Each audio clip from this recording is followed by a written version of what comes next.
Translator's Corner, cast, an English clown and a French Pierrot. Clown, that was pretty bad yesterday. Pierrot, having you lose the translation draft. It's totally your fault. Clown, no, that was clearly an act of God. Who could have expected that WordPress does not automatically save progress? Pierrot, that's why you should be doing this in Office Word instead. Clown, I regret but not reflect. Exclamation mark. Pierrot, thanks to whom were you able to translate the last chapter? Clown, thanks to you, Pierrot-sama, or rather, your wonderful memory. Pierrot, sigh, let's just leave it at that. We've got another chapter to do. Clown, yep. And we are back to following Rimuru's slithering adventures. Pierrot, that reminds me, does Rimuru hop or slither? Clown, whichever looks cuter.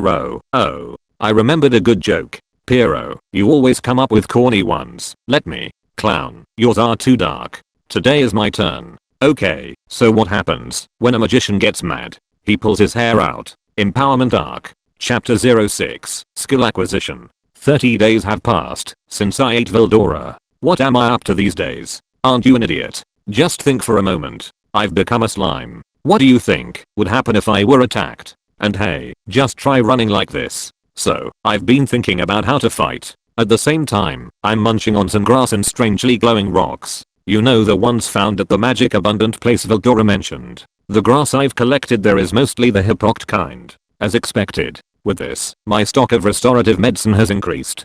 And, the glowing rocks are apparently called demon ore. Harder than steel, yet sufficiently flexible. They are a high-grade material. I had hoped it was some super rare metal, but, well, it's not like I know whether Orich Alchem, Hurricane, or other legendary ore even exists in this world. TL note, these are names of ores of legend in our world. Refer to Google for more info. Maybe it's plenty rare. Maybe I'm just being too greedy. That's what I was thinking, while munching on some delicious, or not, weeds and stones. Since I can spit out water, can't I use it as a water cannon type of thing? Yeah, you don't have to say it. You think I'm going to fail, don't you? Wasn't I ridiculed enough? I mean, at times of need I can do what needs to be done. Even my report card read, if he tries he can do it. And so I can do this. With that thought, I quickly hurried to the lake. As I had imagined, while enshrouded in darkness, the underground lake is pretty damn big. But surpassing my imagination, the lake had a mysterious and tranquil atmosphere. Lacking any presence of life, it was completely serene.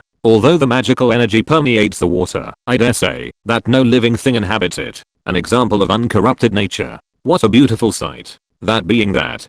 Cause I didn't practice last time. I still suck at shooting water with full strength. When the mouth is this large, the jet propulsion strength is far too high. This time, while imagining a water pistol, I tried releasing just a bit. As if filling my mouth with water and spitting just little out. But no water is coming out. Is it too small? Now, after increasing it just a bit, it did come out. And with good force. I tried soaking the nearby boulder. Alright, good. Next, let's widen the opening for combat use. With the boulder as my target, I gently began practicing while increasing output. Okay, I kind of got the hang of this.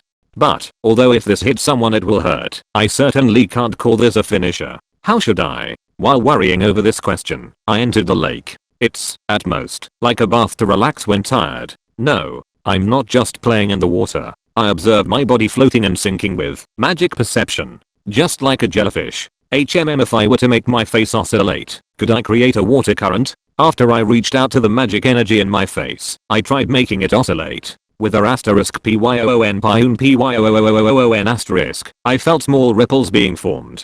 And, I began moving through the water. A great success. Bemused, I played around in the water. What a nice change of pace. Skill water current control has been acquired. For a second I thought it was Great Sage, but seems to be the voice of the world. To have gained a skill while playing. In the end I was able to control depth, direction, and speed. And if I have to, I can just accelerate with hydraulic propulsion. If you consider the fact that I don't need to breathe, it might actually be pretty easy to fight in the water. To say nothing of running away, is what I thought as I got out of the lake. The break's over. The means of attacking is the problem. And through having taken this break, I got a new idea I wanted to try. I needed to increase the compression of water in the water gun. This time, I imagined loading a bit of water into a cylinder and shooting it out. By calibrating the aperture and the pressure, I could calibrate the power of the shot, the same principle as the water current control. *BISHUU.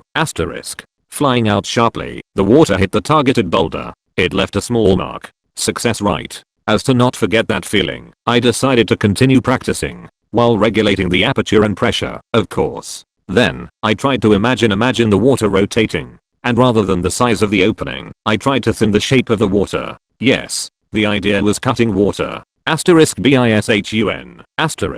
The water blade cut the boulder. Honestly, even I was surprised at its power. A week's worth of practice, lol, had finally bore fruit. Skill water blade has been acquired. The skills, hydraulic propulsion, water current control, and water blade have evolved into extra skill, water manipulation. What do you know? It really bore fruit. There's a big difference in ability and strength between extra skills and normal ones. Thus, I found a way to fight. And with this, I'm ready to set out on a journey. At last. Since I found myself reincarnated by this underground lake, 120 days have passed. Finally, the journey away from home begins. I'm uneasy, though that isn't something I'll mention. Since I have no vocal cords, I tried to see if I could reproduce them with my body.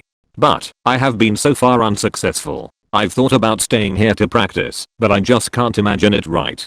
Guess I'll just have to depend on transmitting my thoughts via telepathy. Worst case scenario, I'll be at the mercy of my opponents, so until I learn to talk, life will be pretty inconvenient. Not that I can do anything about it. No matter how many hours I spent here, nothing will change. But right now, I really want to see the outside world and see if I can find any fellow world travelers. And learning magic will be fun. With that thought, I really should set out on this journey. Like they say, no time like the present. No reaction from Vildora either. He seems to have vanished, but I know that much is not true. We made a promise, after all, that when we next meet, I would have prepared a lot of funny and strange things to tell him about. And thus, from a familiar wide room, I walked the one road to the surface. A yet unseen world, a world of possibilities. I longed to join it all. Status. Name, Rimuru Tempest. Species, Slime. Divine Protection, the Storm Crest. Titles, none. Magic, none. Techniques, unique skill, Great Sage, unique skill Predator, slime specific skills, dissolve, absorb, regenerate, extra skill, water manipulation, extra skill, magic perception,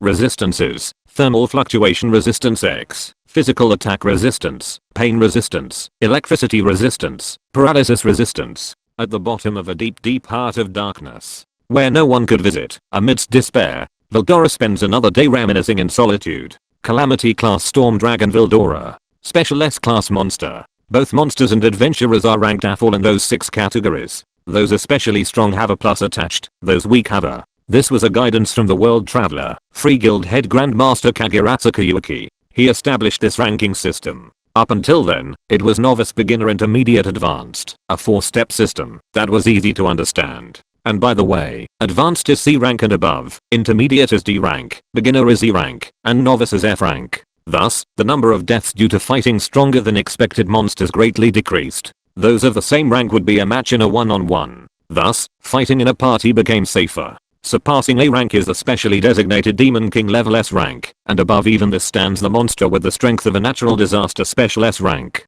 Deviating from the standard ranking system, an abnormal existence. At the present, an A-class monster is capable of jeopardizing the existence of a country, a strength capable of inducing despair, and in the first place, what surrounds Vildora is of no concern to him. Yet again today he thinks that life is tedious. It had been 300 years since he lost to the hero. He remembered that fight many times. He was bitter, but strangely held no grudge. Fighting at a whim, living at a whim. Those who would cross his path were few in number. For him, it was not the first defeat.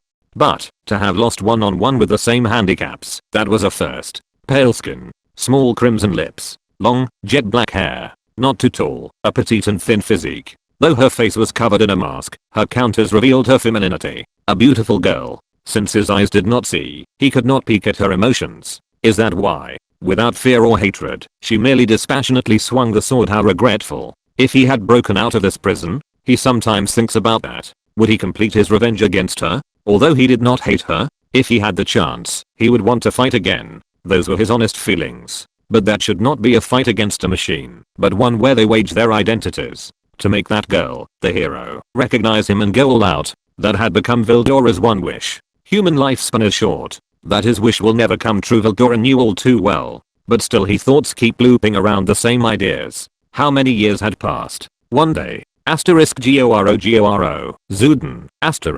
A light blue body had rammed into his. Around here, due to the magical energy he released, no normal life could be sustained. Moreover, touching a lump of magical energy that Veldora was, would be difficult even for a high-class monster. Amused, Veldora observed that being, and that led to their encounter. Before he knew it, to he who had abandoned his will to live, that bizarre existence became his only hope. That meeting had to have had some purpose. Veldora had that premonition, one that he had not had until now. Can you hear me, little one? Holding on to that belief, Veldora called out. Author's notes. For now, Veldora's story ends here. Little by little the name might come out. Translator's Corner. Cast. An English clown and a French Pierrot. Clown. Well, that was an alright chapter. Pierrot. The dragon is at Sundeer. Clown. I just want to give him a hug. Pierrot. A big bold Sundeer.